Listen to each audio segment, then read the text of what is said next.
What's up, guys? It is James from Drive By Movies. Just wanted to let you guys know what my top 5 favorite movies of the year are. I've enjoyed 2017 so much. It's been a really fun year. Been enjoying checking out the movies every week pretty much. Love talking to you guys with the sequel as well as our other series Field Trip. Be sure to check out those if you're watching this video for the first time. Let's kick it off right away. My number 5 favorite movie of the year, I'd have to say, is The Devil's Candy. It is directed by Sean Byrne. Be sure to check out The Loved Ones. It's on Hulu right now. It's a really fantastic Australian horror film. Gory as hell, so intense, and he brings that intensity with The Devil's Candy. It stars Ethan Embry, who you might recognize from Cheap Thrills. That was a very great movie back from 2015, I believe. And also Pruitt Taylor Vine. My gosh, he is a force to be reckoned with this movie. You just feel a sense of dread in every single scene that he is in. The soundtrack also is fantastic. I love metal music. You hear everything from Metallica to Pantera to Slayer.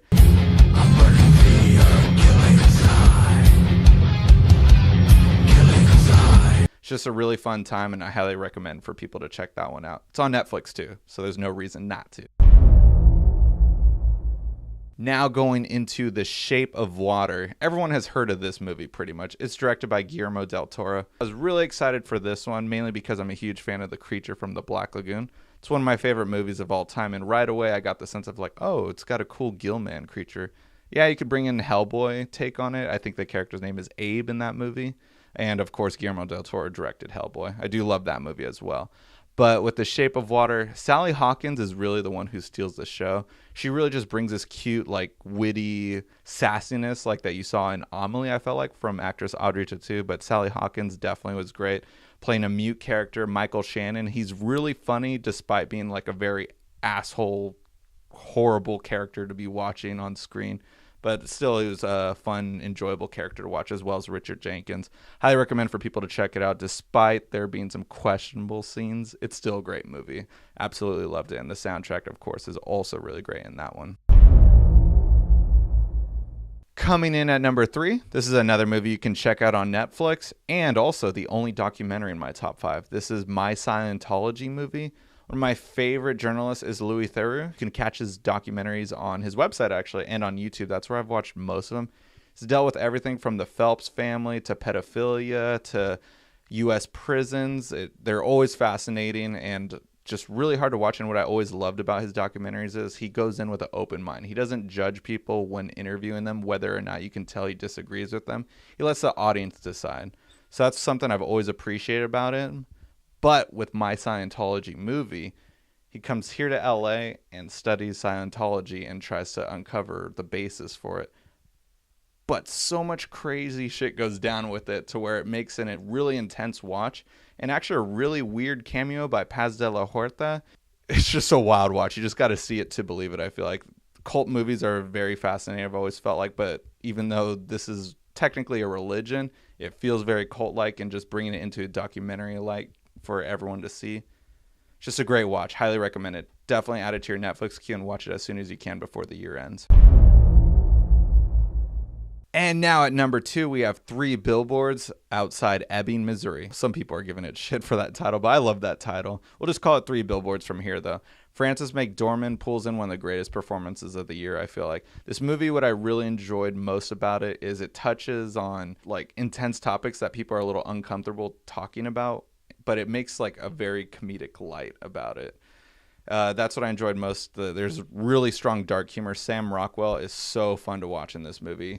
He's like one of the most asshole, egotistical, terrible characters to watch, yet you still love him and can't wait to see his next scene in the movie, despite him not being the main character. Love the ending to this film as well. Highly recommend. It's out of like so many funny movies this year with The Big Sick, I'd say this is actually the funniest movie of 2017. Highly recommend it. Before I get into my top favorite movie of 2017, I'd like to give a quick shout out to Colossal, Mayhem, and Wind River. All really great films also that easily could have made my top 5, but let's just skip ahead to my favorite movie of 2017. For me, it's easily Good Time. This is the most intense, beautiful, and just overall amazing movie of 2017. Highly recommend for people to check it out. You think you know Robert Pattinson? You don't know jack about Robert Pattinson, and just he pulls just one of the greatest performances, easily probably my favorite performance of 2017. He is not the Robert Pattinson you'll ever think of after seeing this movie. Quick shout out to the directors Benny and Josh Safdie. They do a fantastic job. It's beautiful to look at. The score to this movie is so great. It's like watching basically a 100-minute music video, but also just a great story as well. Just goddamn, I highly recommend this movie. It is just, I had to buy the Blu-ray right away. It's not on any streaming services just yet, but it will make its way soon. Of course, the performances by, like I said, Benny Safdie and Jennifer Jason Leigh as well are fantastic, but it's really carried by Robert Pattinson. I really hope that we get to see more roles from him, whether it's more indies like this or just big budget movies that studios will start giving him like more chances on overall. Highly recommend it. Please go see Good Time. Best movie 2017. Thanks, guys. 2017 was great. Cannot wait for 2018. Let's do it again. Be sure to check out, as I said, our series Sequeled as well as Field Trip. Till then, guys, I'll see you guys at the movies.